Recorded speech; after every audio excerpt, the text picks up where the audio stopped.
I met a gypsy.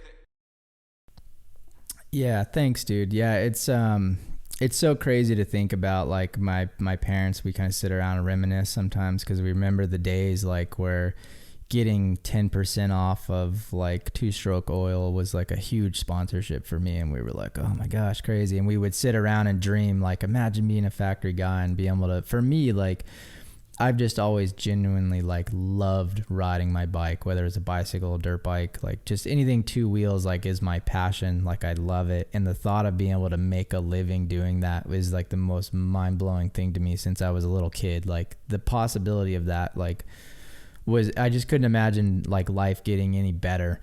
And so to kind of have it all and to be working on it and going forward, and then for everything to basically stop and for me to step back and be like, all right, like that dream's just never going to happen, but I'll find whatever else it is, and I'll try to become great at that, and life's still going to be good, and like everything's going to be fine, you know. And then to like racing to come back around, and then to like fall into that position, have a factory rod, and then have the success I've had. We kind of sit around now and it's just like, man, what a wild ride that was. Like, none of us expected that to happen. So, and to have the life that I have now, and all the relationships and everything, like I've pretty much met everybody through, you know, mountain bikes or motocross and all this stuff, and to be doing what we're doing now, like it's just, dude, it's such a blessing. Like I can't imagine it being any better. Like I wake up every day and I'm in the gym and I'm just like, man, I can't believe that like this is what I'm doing today to like get paid. This is my job. Like to get better at riding a bicycle is my goal every day. Like it's so wild that it worked out that way. So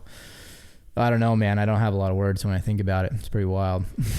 And so like it seemed like when you came onto the scene, you weren't really that liked by people though. In a way, like you kind of had this like not cocky, but it was real blunt, real like this is what I want to do. And you, like you said, you were like that win at all cost guy. Like I don't think you were like this fan favorite kind of guy. Like if I feel like if people knew this story day one, it would be impossible for anyone to ever talk shit on you, because it's just like this is the most insane route to take. But it's like, I guess you get that factory contract slid across, and it's like, well, even though there's been this 16-year process to get to there, like this is literally day one. Like no one cares. Now you're getting paid to just go and beat these dudes. Yeah, I think honestly, I mean, everybody was really cool to me, man, the first year. I don't remember getting a lot of hate. Like I thought honestly I would have gotten more being the new dude coming straight in and like beating like guys on factory teams like straight away and doing all this stuff. But like everybody there was so nice to me, like super cool, like definitely competitive. And I think I pissed some people off, but because downhill is like such an individual sport, it's like it's you against the clock. Like you're not out rubbing elbows with people and whatever. I think a lot of guys, as frustrated as they were that I was doing well, they're like, well, like I just need to try to be better. And like like I don't know. So I was honestly pretty surprised by how cool people were to me, especially other riders on the teams that I was competing with, like Sam and Juzzo. Like when I beat him at the first national race, like I know they both must have been like a little pissed off, but they were so cool to me and so supportive. And we went to the World Cups like the next week, like they let me follow them down the track every run, like tell me everything they knew. Like it was wild, man. I had a lot of really cool people around me those first few years that were so supportive and so kind and like and taught me so much. I think that really allowed my learning curve to be even quicker than what it would have been with like my background.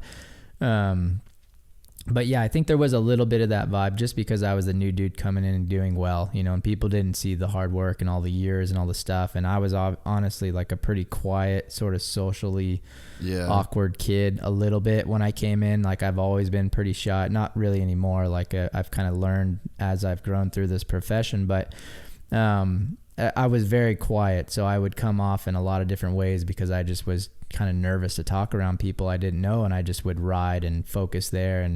And I remember getting questions in videos where like people would be like, you think you piss a lot of people off like coming in here and doing as good as you've done? And I think I said something like, I hope so. Yeah. Because to me, that's like I was a competitor, man. Yeah, and I was coming out of motocross where it was like cutthroat, dude. Like motocross had already gone to that level where like dudes were all like taking it very serious and going fast, and like that's the world I came from. So like coming into mountain bike honestly was a bit of a, I don't want to make it sound bad and say it was a step down. It wasn't. It was just different. Like motocross had probably gone through that era, you know, in the 90s and early 2000s where it was a little looser, like, and then Carmichael came in and started just working everybody, and he was training harder than everybody and winning every race and dominating all that stuff. And it kind of like elevated the sport to a whole nother level where people were like, dude, we got to get our crap together or we're just going to get smoked by this guy forever. And so I was coming out of that type of a sport, you know, where it was like everybody was all in, like those are the guys I looked up to. We came into downhill, I had that same mentality where it's like, man, I got to work so much harder than everybody else to try to get there. And I think at the time, downhill had some guys that were really putting in a ton of work, but it also had some guys that were just so naturally talented that they were good and maybe not doing the training that they needed to do or other things. Like, I mean, I don't want to assume any of that. It's just kind of my experience.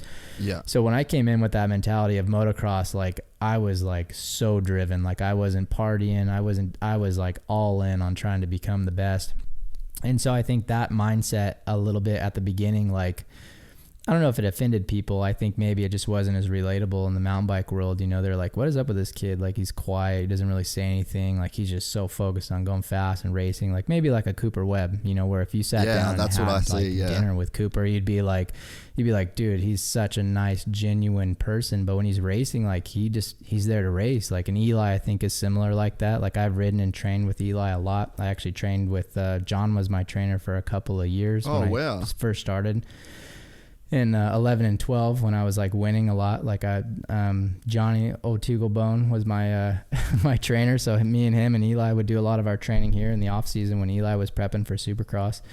And same thing, I'm like, man, if you hang out with Eli or these guys away from the track, they're like the coolest, most genuine, mellow, laid back dudes. But when you see their racer side and you only see their podium interviews and whatever, you're like, man, they're kind of like dry and just like kind of whatever. Like, they're just so focused on racing, you know, they're not trying to put on the show, I guess you would say. And so I kind of got a little bit of that rap, I guess, early on too, because I was just so determined. And you know, there wasn't really a lot of Instagram or stuff like that, so there wasn't a lot of opportunity for personality to shine outside of the races. But I would say overall, dude, the mountain bike community was so cool to me when I came in. I honestly expected more, I don't know, hostility or whatever you want to call it, but there were so many people that were so cool to me those first few years. So that's what I remember more than anything. Like, people were psyched, and I think it helped that I was an American, because an American hadn't done well in a long time. So many people were so excited just to have an American kind of pushing back towards the front of the pack again.